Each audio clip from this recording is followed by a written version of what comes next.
All right, and we are back. All right, and we are back. All right, and we are back. All right, and we are back. All right, and we are back.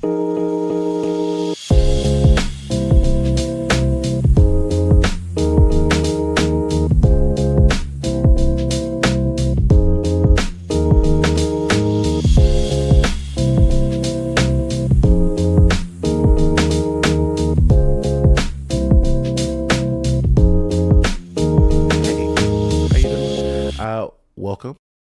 All right, and we are back. And today we're back with another reaction video. And this one is another video for the Alien Biospheres series. We're up to part 6, the open plains. So this is going to be an interesting one. I imagine seeing really big animals destroying things, going at it. The evolutionary tree was insane last time, so I can't wait to expand on that. I think I saw like most of my favorite so far, all the variations are just incredible. I can't remember the name of the lineages, but like they're all incredible. I love them. Obviously I know, guys, this isn't Pokemon, guys. Make sure you guys remember some of the things I say in these videos are a little bit for comedic effect. So obviously I know Pokemon aren't, how evolution works. I understand that we can't pick and choose.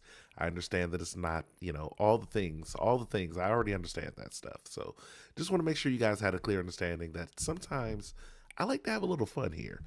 With that being said, ladies and gentlemen, make sure you like, you comment, you subscribe to the channel. You never know what I'm going to put out next. And sometimes even if you know what I'm going to put out, you don't know when. I like to keep you on your toes. Also, if you're watching this and you haven't, subscribed to Biblaridion, our good buddy Biblaridion with the, the series, then make sure you subscribe to his channel. The link will be in the description below. So check him out, subscribe, tell him that I sent you. See if he'll subscribe back. We'll see. That's your job though. So guys, with that being said, oh, got to mention one more thing, and I rarely mention this, so look back on all the videos. I bet you'll never see me ever say this before, but if you don't like, comment, and subscribe, more importantly, subscribe, YouTube will come through that door right over there, and they will. Alien Biospheres, Part 6, The Open Plains.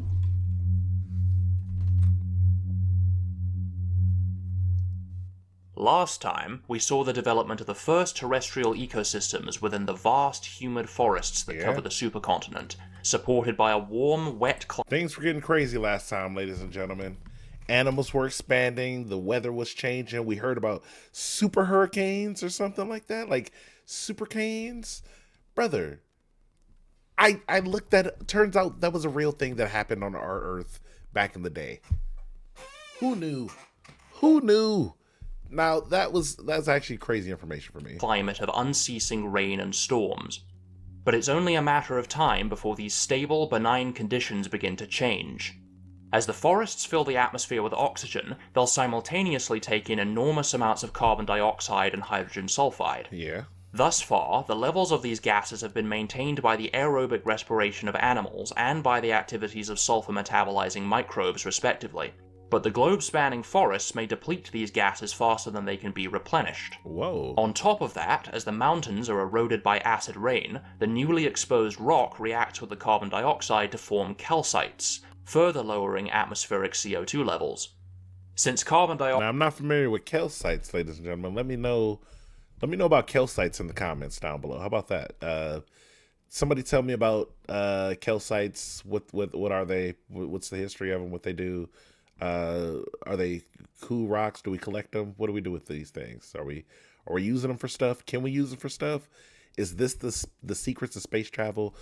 All questions shall be answered in the comments below, people. If you weren't the person to reply to those comments, just go down and read the comments and you'll have the answers that I threw out there. Dioxide is a greenhouse gas. A decrease in its abundance will lead to an overall cooling of the planet's climate. The enormous storms that deliver rain to the center of the supercontinent rely on high oceanic temperatures, and even a drop of only a few degrees will be enough to disrupt weather patterns. Add in that lowered hydrogen sulfide levels slow the formation of sulfuric storm clouds in the upper atmosphere, and the production of the hypercanes that have fueled the growth... Hypercanes? I call them supercanes. They're hypercanes. That's even crazier than supercanes. The global forests will come to a halt. and the inland regions of the supercontinent will be starved of water, and thus the forests will dwindle, giving way to vast tracts of open prairies and plains. And although the necrophytes and malacoforms will return a portion of the carbon and sulfur content of the tree's tissues to the atmosphere through decomposition, the remainder will become sequestered underground as the trees become fossilized, effectively removing them from the carbon and Why have I not heard of lignite before? I feel like I didn't heard about lignite. I've heard of peat and I've heard of coal. It's just like between peat and coal, there's lignite. What is lignite? Is lignite something cool? Do I see that often? Probably not. I don't think I've ever seen lignite. I've seen a swamp before. I'm pretty sure I've seen some peat. I've seen coal. Lignite. You're a new one to sulfur me. cycles, meaning the original atmospheric levels can't be recovered. Many species may not survive this environmental upheaval, No. and those that do will need to adapt to an entirely different... Okay, my boys are still here. What are they called? Polypodia. The polypodias are still here. The anthostamo. Some of these are gone. My boys down here are gone. You know, R.I.P. to this guy with the armadillo plates. You know, RP to this guy. You know, he kind of revolutionized having like the big jaws for you guys. You know, shout out to this guy. You know, kind of the first person to really double down on that armored plate situation. You know, really being like, you know what? I know what we're good at. I'm about to just quadruple down on it. You know, he straight up from the lineage of this guy down here. You know, just straight up, boom. You know, he was a good one. But, you know, we still got my boy down here, you know, made a few adjustments, you know, not as long of a snout with the claws on it, but, you know, he's still doing his thing. He's bigger. He's more tankier. So shout outs to him. May not survive this environmental upheaval, and those that do will need to adapt to an... Hey, look at his species though. They all still around. My boy down here, he's ready to hop on some stuff. This guy, he's ready to tear everything apart. These guys are all like like they're bosses at different levels. He's like the final boss right here. Entirely different world. Note, however, that due to the fact that this transition takes place quite gradually, the resulting decrease in biodiversity won't be significant enough for it to qualify as a full-blown mass extinction. But don't worry, we'll cover those in much more detail in a future episode. Okay. One of the most obvious changes in this new world will be in the vegetation. Whoa, I like this artwork here. Shout outs to Angelo M. Lepore. Hey, I love this artwork. Shout outs to Angelo here. The once expansive forest. I like how it really details the size, because like in my mind it's always a little bit difficult to like really differentiate the sizes in there, you know, like I know it's like a couple of meters or millimeters, centimeters, all that stuff, but you know, obviously I'm from America, ladies and gentlemen. I need inches and stuff like that so I can really get a grasp. This really helps me get a grasp of what the world is looking like here. Forests will now only exist near the coasts and around lasting sources of fresh water, while in drier habitats the trees will be replaced by scrublands of mixed caulophyte species. These plants, being significantly smaller than trees, don't require nearly as much water, carbon dioxide, and... Hey, shout outs to Kiwi the cartographer as well. I'm liking the art they're adding in these. This is a nice hydrogen add. sulfide, and so have an edge in the new climate. But they're also likely to strengthen their advantage with several important adaptations. All chemophytes have a central body, which in xenophytes is surrounded by a tough, waxy cuticle, and in xylophytes is strengthened by rigid support tissues. Unlike most plants on Earth, which grow gametangia from the tips of their branches, chemophytes' gametangia grow out from the main plant body. The leaves grow from a single meristem, or region of tissue growth, at the top of the plant to maximize their exposure to sunlight. However, if the meristem is damaged, either by being eaten or simply trampled, then the plant won't be able to grow new leaves and so will more than likely die. For a full-grown tree, this isn't a very prevalent danger, because the meristem will be too high up to be within reach of any herbivore. But for smaller plants, the meristem... But if the gamma, if this thing here, if this gets destroyed, they can't reproduce either. You know, these things are pretty important too. I think they should be a little higher up as well. You know, maybe maybe even, I don't know. Should they be as high? Because then you're gonna worry about aerial predators soon. I don't know when, but I imagine they're gonna be there in a while. So but for right now, I guess the higher up, the better. I just feel like having these so. I mean, you could say that the same thing as humans. Having them so low is a little dangerous, but still. Is much more vulnerable. One clade of caulifite may solve this problem by having the meristem occur close to or even below the ground level, which can be achieved by shrinking the size of the plant body, with only the large prominent leaves emerging from the soil. Like all chemophytes, these new plants will be capable of asexual reproduction, which will let them spread very quickly across the newly opened habitats as the trees disappear, possibly forming huge clonal colonies in many areas. Okay. And when carrying out sexual reproduction in more densely populated habitats, the gametangia may grow out from the subterranean plant body into long stalks to maximize the dispersal of gametes. This clade of caulifites, which I'll call brachyphytes, will become the dominant ground vegetation across the supercontinent, growing anywhere too dry for trees. These areas will be somewhat similar to grasslands on Earth, though since there's no actual grass, I'll refer to them using the more general term steppe. This new biome will cultivate a completely new assemblage of niches, which the recently evicted forest-dwelling species will furiously compete for. Among the lophostomes, the tiny malacoforms may survive the transition by dint of their extreme diversity and adaptability, but the diplostomes may be doomed to a much slower recovery, since they relied on the forests to maintain the high atmospheric oxygen levels they need to attain large sizes, and with the forests gone, oxygen levels will steadily fall, shrinking the diplostome's maximum size and forcing them to surrender the megafaunal niches to the osteopods. The slow and bulky plecostricans may survive as small generalist grazers, relying on their sturdy shells for protection, and the desmostricans may maintain their lifestyle of dedicated malacivores. The elastospondylls, however, are specialized for life in the treetops, so as the forests disappear, they may be forced to explore new survival strategies. Oh, like dig holes and stuff like that. The elastospondyl's springy gladius lets them execute powerful jumps to pounce on prey as well as to leap between branches, which makes them a prime candidate for one particular development. On Earth, many arboreal species have independently evolved a membrane of skin, or patagium, that lets them glide from tree to tree, as seen in animals like flying squirrels, flying lizards, and even flying snakes. What? Wait, what? Why did you have to traumatize me? There's flying snakes? There's flying... Ladies and gentlemen, we need to get rid of these. I don't know what they do for the environment. I don't know. I have no clue. I am starting petition.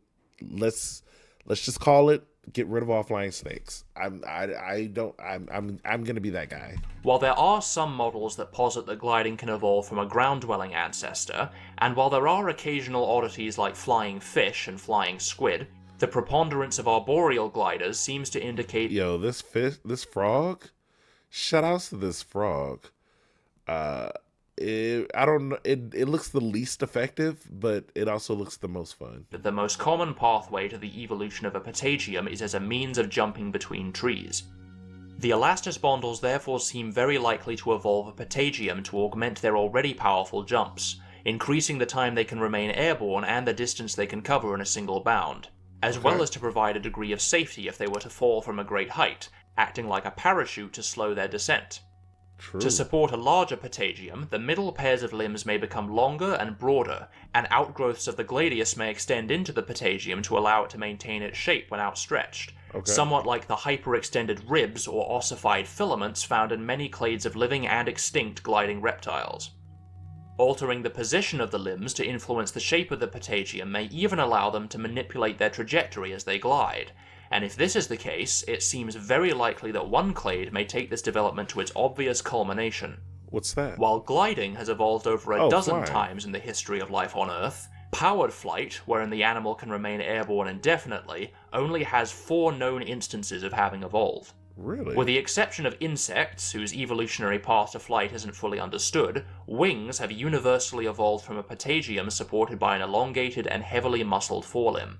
But the elastospondyl's unique physiology may lead to them evolving a rather unorthodox method of flight. If the sites of major muscle attachment occur towards the posterior end of the animal to pull the gladius backwards, It may be more likely for the musculature necessary to power flight to develop around the 2 pairs of hind limbs, while the front 2 pairs of limbs provide stability and control pitch. As unusual as this method of flight is, there is some precedent for it in animals on Earth, as seen in the awesomely weird fossil reptile Charavipteryx, which, although incapable of powered flight, formed the bulk of its gliding surface with its hind legs while using its front legs as stabilizers, reminiscent of the canards on a... Life finds a way. Life finds a way. delta wing aircraft. The flying elastospondylus may begin with a similar configuration of patagium before developing the musculature to generate the lift needed for true flight, becoming the first flying animals on the planet. To specialize for flight, they're just like scarier pterodactyls. Imagine a pterodactyl, but even scarier. Okay, this might be my new favorite one. I got to see what's coming up next because I know he's about to throw in some bangers.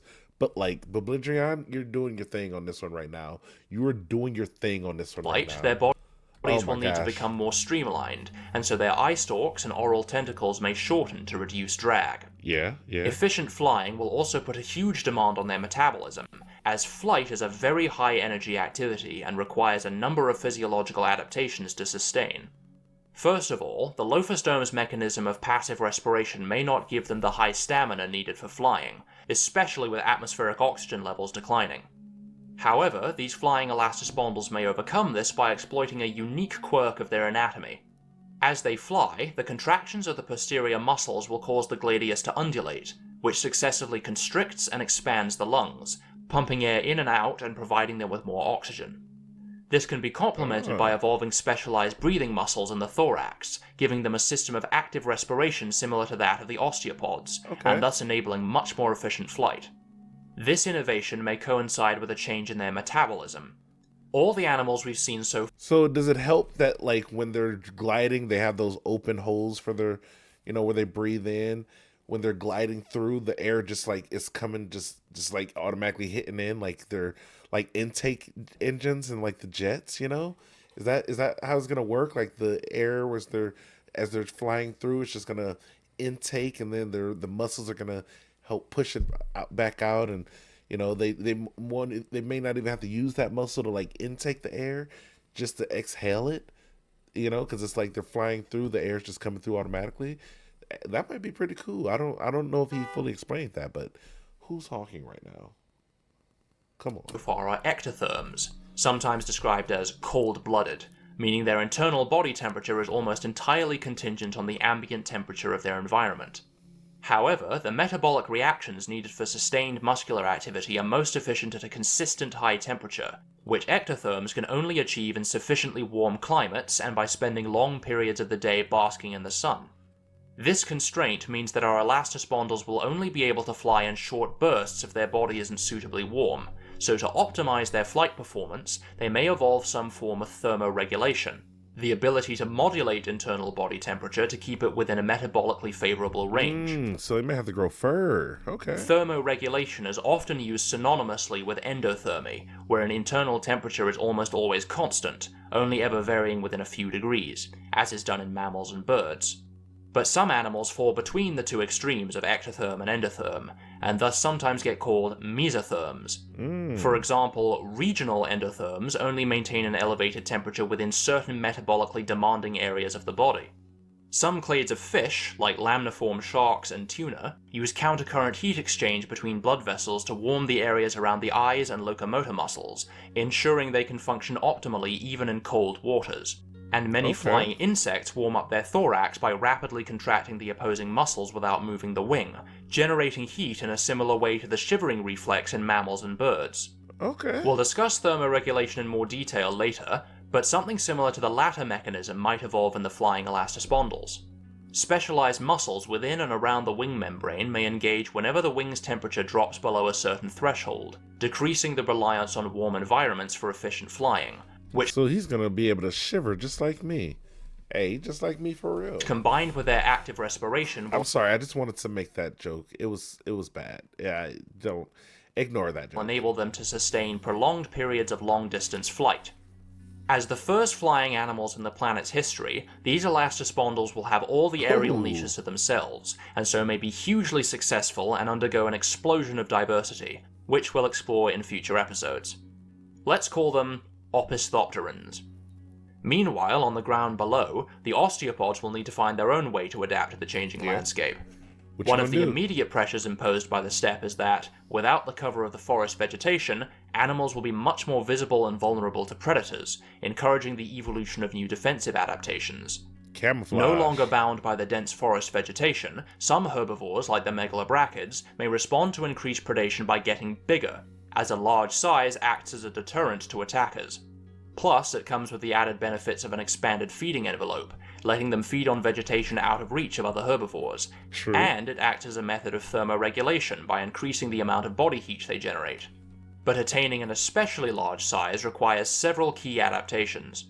First of all, our old friend the square cube law means that doubling an animal's size will increase its volume, and therefore its weight, by a factor of 8.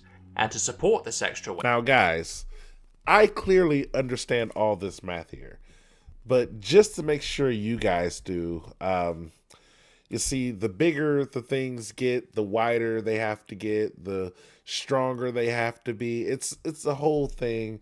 You know, obviously I could, for me to explain this to you, you know, it would take so much more time in this video. That's the only reason I'm not doing it. Normally I would do that, but it would just take so much time. But there are links to the biomechanics in the, you know, his description. So I'm gonna make sure to have the link to his channel in my description, and then you just go to his links once you're there. Or else I would, bro, literally I could spend like the next hour explaining to you all the principles of the squared cube law and how, you know, it works when it shrinks, but also when it's bigger. But mostly, see, the people who subscribe to my channel most of them already know this. This is like nothing but for non-subscribers, non-subscribers out there, it would just take so much time from you. Should just subscribe, you know, because once you subscribe, there's something about subscribing. The button does something really cool. You should try it out. But also it helps you understand the stuff better, you know, because once you're subscribed to the channel, you'll fully be able to understand what I'm telling you. Even in this moment, subscribers already know what I'm saying, even right now. Like, you're like, non-subscribed people are like, whoa, what is he even talking about? Too much information, overload. The moment you hit that subscribe button, ladies and gentlemen, all this makes more sense. It's like, whoa, I need more information now. That's why I'm going to tell you to hit the biochemicals or biomechanics in the description for his channel. That's what I'm telling you. You want to know more because you're a subscriber. This is how you get the more knowledge. Non-subscribers, they already, you know, their brain is like already phased out of this conversation. Wait, the legs will need to become 2.83 times thicker.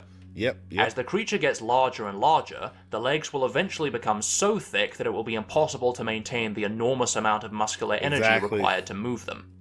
Having a skeleton helps a great deal in increasing maximum... Guys, if you listen to what I was saying before, I pretty much said all the same stuff. ...size, as bones are much better at withstanding compressive forces than pure muscle. But optimizing the weight-bearing potential of these bones requires a change in their arrangement. Yep. Most of the osteopods we've seen so far have limbs that are splayed out to the side of the body, like many amphibians, reptiles, and arthropods on Earth. This sprawling posture provides a wide, stable base that reduces the chances of falling over, but it can't support a great amount of weight, although on our alien planet this constraint is slightly alleviated by the low gravity, such that the native fauna may support themselves with a more splayed posture than animals of equivalent size would need on Earth. But as the animal gets heavier, the most efficient way to support the extra weight is for the limb joints to move closer to the sagittal plane, or central line of the body, which reduces the amount of muscle power needed to stay upright and relieves the torque imposed on the joints. Beyond a certain weight, for the animal to be able to stand at all, the legs need to be positioned directly under the body and perpendicular to the ground. On Earth, this development occurred independently among archosaurs and stem mammals, which would later allow both groups to achieve immense sizes, so the same innovation might occur among the steppe-dwelling megalobrachids. Ooh. Beyond the biomechanical constraints, a larger body also needs a greater amount of food, so Yeah, guys. Again, this is all great. If you haven't, if you don't understand this principle here, the bigger you are, the more food you need to eat. Again, subscribe to the An channel. animal's maximum size will be contingent on the abundance of food in its habitat. This may preclude many of the larger species from colonizing the sparse inland regions towards the center of the supercontinent, but the areas along the edges of the coastal forests may be rich enough in vegetation. Oh my gosh, this is Angelo. Angelo, incredible work, Angelo. If you're watching Angelo M. Lepore, if you're watching this video right now, shout outs to you, brother. If anybody knows him, tell him, watch the video, get his shout outs. I love the artwork. The mountains going into the background, the trees, the colors. It's so visual. It's incredible. To fuel the growth of the biggest animals yet to evolve. We'll call these giant megalobrachids titanopods. Once they're established as the dominant herbivores, different clades of titanopods may specialize for different modes of feeding. The forest-dwelling megalobrachids from which the titanopods descend were primarily browsers, using their elongated pedipalps to reach for high vegetation. One clade of titanopods may retain similar feeding behaviors, taking advantage of their enormous size to feed on the leaves at the very tops of the trees. And since no other clade can rival them in size, they'll have these browsing niches all to themselves.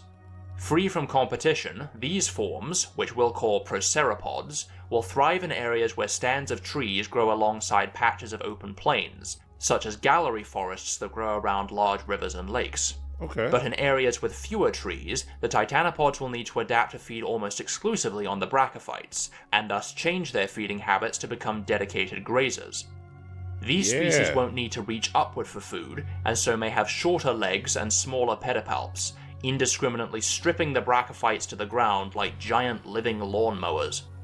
We'll call these creatures baropods. Together, the proceropods and baropods will dominate the niches of large herbivores, but the plains also offer niches for smaller, more adaptable animals.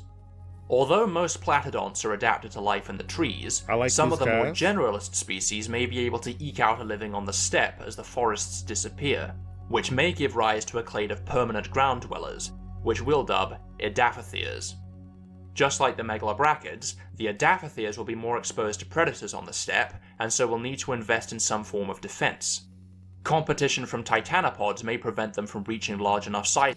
Hey, shout outs to this map here. I do enjoy this. I like the size comparisons. This is it's good for me personally. To offer substantial protection, but the So these things are freaking huge. I like this guy. I like this guy too. Edaphotheres can instead use their speed and agility to outrun their predators. Once again, though, sustained activity is most efficient at high body temperatures, so just like the Opisthophterans, the Edaphotheres may evolve a means of thermoregulation, perhaps investing in full-fledged endothermy to give them high energy levels throughout the whole day. However, endothermy does come with a drawback. A constantly high metabolism needs a lot of food to maintain. Whereas ectotherms like crocodiles can go for over a year without a meal, endotherms are required to feed much more often, with extreme cases like the American pygmy shrew needing to eat 3 times their own weight in food every day. What? Fortunately, well, how big is this thing? It looked pretty. I mean, I guess it's really small, but like 3 times his own body weight every day. Where do you like? I hope he eats something that I hope he eats grass or something like that. Like, I hope he don't need nothing that's like hard to get for him. For the Edaphotheres, though, the steppe offers an abundance of food, and the adaptations they inherit from their platodont ancestors make them well equipped to exploit every available source of nutrients. The forest-dwelling platodonts had a varied diet of mixed plant matter in addition to malacoforms and other assorted small prey. Yeah. One clade of Edaphotheres may remain adaptable generalists, but adopt 2 additional feeding behaviors. Firstly, scavenging. Carrion represents a rich source of protein to supplement their diets, so these Edaphotheres may therefore assist the necrophytes and malacoforms in keeping the steppe clean of carcasses. It's important to note that above a relatively small body size, relying on scavenging alone for food becomes impractical, since carrion rarely occurs in quantities sufficient for a large animal to live on exclusively, so most scavengers will still actively hunt prey if carrion isn't readily available. Scavengers often have keen sensors to help them detect food over long distances, so in our adaptatheres, the scent receptors lining their spiracles may expand into complex olfactory chambers with a large surface area to increase their sensitivity. To help them reach inside the bodies of carcasses, their pedipalps may become slender and gracile, tipped with taste receptors to probe for fresh meat, and a saw-like arrangement of serrated claws will help them tear chunks of flesh from within. Another feeding behavior these adaptatheres might adopt is oviviry. Eggs are rich in essential nutrients, and the steppe will be littered. Wait, hold on. Is this guy eating a rock over here? These guys are like munching on the egg. This guy's eating a rock. What's wrong with you, bro? Like, this is why. Like, look at these two. Like, clearly doing everything they need to do, having to, eating, having a good time. This guy, he thinks he's having a good time. He's playing with a freaking rock right now. There's always one. There's always one guy in the group that's just like, bro, why do we even? I swear, we shouldn't even hang out with you, but we love you. If we wouldn't love you, we wouldn't even hang out with you. Classic third guy in the trio, just eating a rock while we're eating regular food. Shout outs to this snake. With the oothecae of megafauna like the titanopods.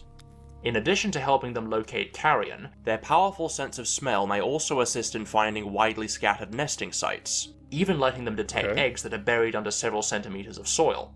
Hey. However, if their slender pedipalps are adapted for cutting and processing meat, they won't be very effective at digging, so to help them unearth buried eggs, the feet on their front walking limbs may become stronger and broader like spades. Okay, I like that. While still considered omnivores, these feeding behaviors may increase the prevalence of meat in their diet, and therefore most species in this clade will qualify as mesocarnivores, animals who gain between 50 and 70% of their energy from meat and subsist on plant matter for the rest. Let's call these adaptable creatures Eurychirids. But the most plentiful source of food on the steppe is the virtually inexhaustible colonies of brachyphytes, which a second clade of adaptatheres may specialize to feed on exclusively. Their broad teeth, previously adapted to cope with a variety of mixed foliage, will make short work of the brachyphyte's soft, waxy leaves and spongy bulbs. And with sufficient food and the metabolic machinery for high levels of activity, these herbivorous adaptatheres can further invest in speed, possibly undergoing adaptations for cursorial locomotion. Yeah! Cursorial animals are those that are specialized for high speed or long distance running, which is associated with a number of common developments. First of all, cursoriality is strongly correlated with an erect limb posture, like we saw in the titanopods, which not only allows the limbs to support a larger body size, but also to transfer more force to the ground for more efficient running, so our herbivorous adaptatheres may undergo a similar shift in posture. Secondly, cursorial locomotion is made more efficient by increasing stride length, or the distance between footfalls, which can be extended by making the limbs longer and increasing the range of motion of the joints. Luckily for the adaptatheres, they already have long, flexible limbs, used by their arboreal ancestors to climb trees and reach between branches, making them somewhat pre-adapted for cursoriality. Another way to increase stride length is to alter the posture of the foot. The foot structure of vertebrates on Earth can be broadly divided into three forms. Plantigrade walkers keep the foot flat against the ground, which provides Shout outs to the plantigrades, myself included. Stability and effective distribution of weight. Digitigrade walkers, on the other hand, walk on their toes with the heel raised off the ground, while ungulagrade walkers stand on the tips of their toes, which are usually elongated and adapted into hooves, which is why in many odd-toed ungulates, what looks like the lower leg is actually a single hyperextended toe. Cursorial locomotion favors the latter two forms, as they essentially serve to add the length of the foot to the stride length. While the skeletal comparisons between vertebrates and osteopods aren't exactly equivalent, these cursorial adaptatheres may evolve longer feet with only a single point of contact with the ground, and their hooked claws, once used for grabbing tree branches, may become blunter and hoof-like to give them purchase against the substrate. Finally, cursoriality benefits from an elongated, flexible spine. In animals like the cheetah, the spine can bend far enough forward for the front and hind limbs to overlap, which allows for the entire length of the body to contribute to stride length as the spine extends. The herbivorous adaptatheres may mimic this by evolving a longer, more flexible body with more space between the limb girdles. All of these adaptations will make these animals, which we'll call leptopods, some of the fastest animals on the steppe. but they won't be the only animals to specialize for speed. With the plains accommodating such an abundance of herbivores, it's inevitable that new predators will evolve to hunt them. Before the climate changed, the Deinognathans were at the top of the food chain. Yeah. But as the steppe spreads, the dense vegetation that they rely on for ambush hunting will disappear. Come on. Although they're easily large and powerful enough to hunt prey like the titanopods and leptopods, their great size makes them very easily spotted out in the open, so ambush tactics are no longer a viable option, and the fused, robust limb girdles they have in common with all Syniscians can't articulate very far, so they may be prohibited from specializing for cursoriality. Without the speed to keep up with fast-moving quarry, the Deinognathans may not be able to adapt for predatory niches on the open plains, only surviving within areas of vegetation dense enough to conceal them. On the other hand, the dromaeopods have already evolved a limb orientation suited for pursuit hunting, and so are in some ways pre-adapted to hunt swift prey on the steppe. Like the leptopods, the active lifestyle of the dromaeopods may lead to them convergently evolving thermoregulatory mechanisms. Okay. But unlike the leptopods, whose activity levels remain more or less constant as they feed on the bountiful brachyphytes throughout the day, the dromaeopods will oscillate between periods of high activity when hunting and long spans of low activity between hunts. To make thermoregulation more economical, they may adopt another form of mesothermy. Facultative endotherms only regulate their temperature under certain energetically favorable conditions. For instance, hummingbirds have the highest metabolisms of all vertebrates, letting them power the extraordinarily rapid beating of their wings for extended periods, but when resting or in the absence of sufficient food, the energetic demands of thermoregulation are no longer practical or necessary to maintain, and so their internal body temperature plummets. Likewise, our dromaeopods may I did not know that about hummingbirds. Shout out to hummingbirds. only thermoregulate when hunting for optimal performance, while between hunts or when food is scarce, they may cease thermoregulation to conserve energy. To augment their already impressive speed, the steppe-dwelling dromaeopods may undergo similar cursorial specializations to the leptopods, including an erect posture, elongated limbs, and a flexible spine. But they may gain a further advantage from one particular adaptation. All osteopods have one pair of pedipalps, used to sense the environment and to handle food, and 4 pairs of walking legs, inherited from their sarcopod ancestors. Among terrestrial body plans on Earth, the number of limbs present is wildly variable, ranging anywhere from 0 to multiple hundreds. While the minimum number of legs needed for a cursorial animal is only 2, having additional legs increases the animal's stability by creating a wider base. However, extra legs require extra energy to maintain the necessary musculature, with diminishing returns for every additional pair of legs. On Earth, terrestrial megafaunal niches are exclusively occupied by vertebrates, almost all of which have 4 limbs, so it's difficult to know how viable a large cursorial species with more than 4 walking limbs would be, but it seems likely that to maximize speed and minimize unnecessary energy expenditure, the steppe-dwelling dromaeopods may evolve to run on only 6 legs rather than 8. Initially, these dromaeopods may use their frontmost pair of walking legs along with their pedipalps to catch and restrain prey. Over time, these legs may lose their locomotive function entirely and be held permanently off the ground, giving them the freedom to be secondarily adapted to aid in manipulation. More like claws now. As happened on Earth in animals like mantids, dinosaurs, kangaroos, and australopithecines. Gert van Dijk, author of the blog on Forahan Biology and Allied Matters, has coined the elegant term centaurism to describe this condition. From here, the limbs may become clawed arms to latch onto fast-moving prey, while the pedipalps may sharpen into fang-like points to deliver the killing blow.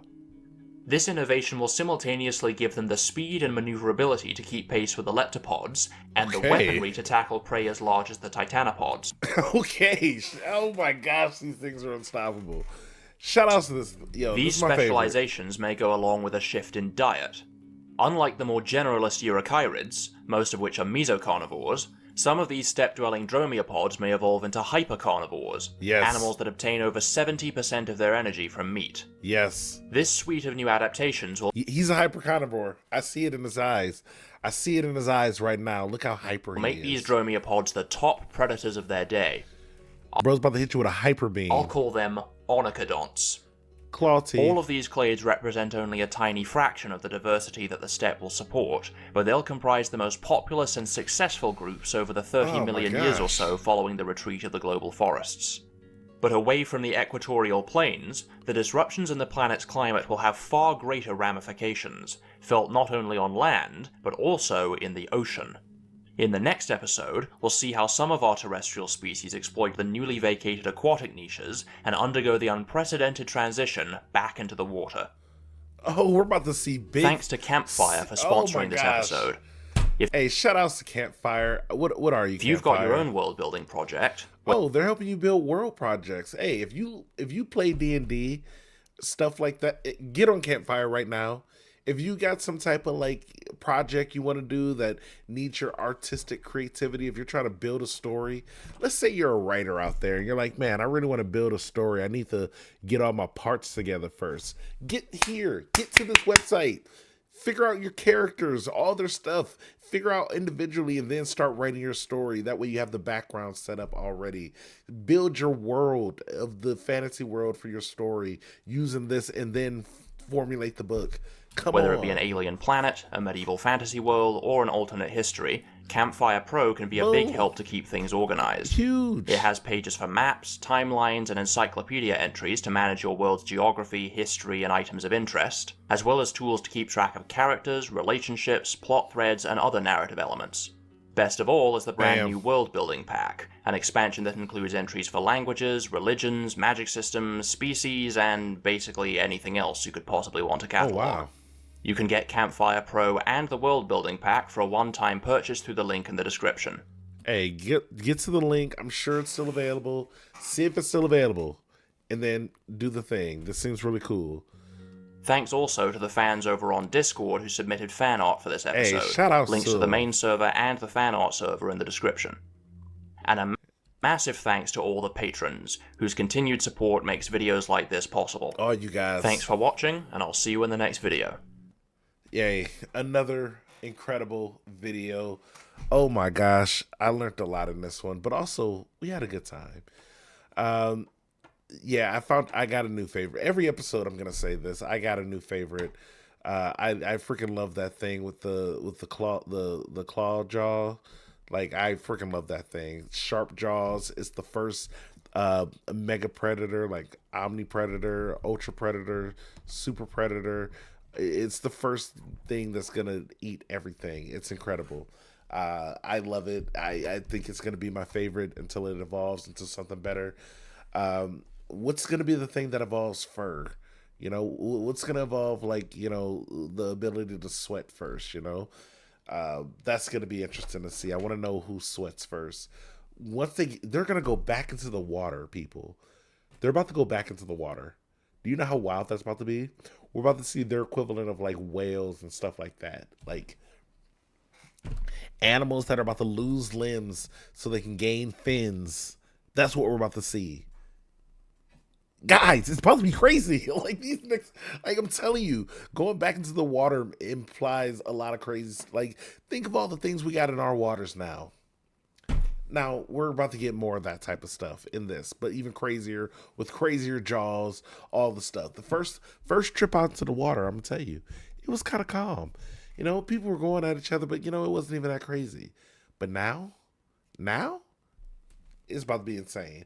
We got predators going into the waters, ladies and gentlemen, so get out. Hide your kids, hide your wife. They getting everybody. So, yeah, with that being said, ladies and gentlemen, again, if you made it this far into the video, if you enjoy my rants and ramblings and you want more, make sure you like, you comment, subscribe, do all the fun stuff. But as always, I want to say thank you. I love you. Bye.